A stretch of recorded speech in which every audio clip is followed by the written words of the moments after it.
Hello everyone, and a very warm welcome back to my channel. Today I will be talking in detail about the specific location and the exact firing order of the cylinders in a Toyota Tundra 5.7-liter V8 from the years 2007 to 2013. Here we see an example of an engine from that vehicle. The first thing we need to do to find out the location and firing order of the cylinders is to stand in front of the car, open the hood, and look at the front of the engine. The location and firing order would be as follows.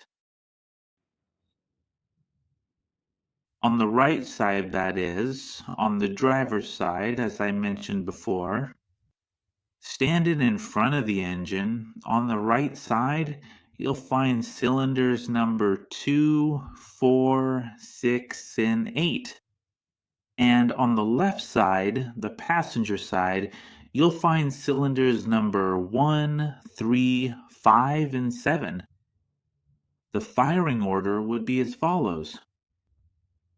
First, cylinder number 1 fires, which is the one near the radiator on the left side.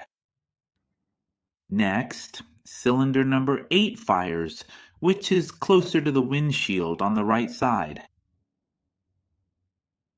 Then cylinder number 4 would fire.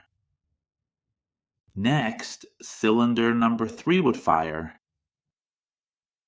Then cylinder number 6, followed by cylinder number 5. After that, cylinder number 7 would fire.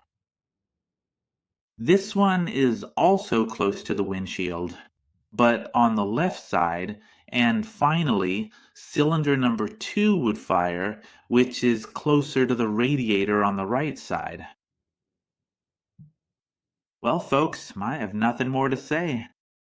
Always remember, this layout is when you are standing in front of the vehicle, so it would be your right and your left.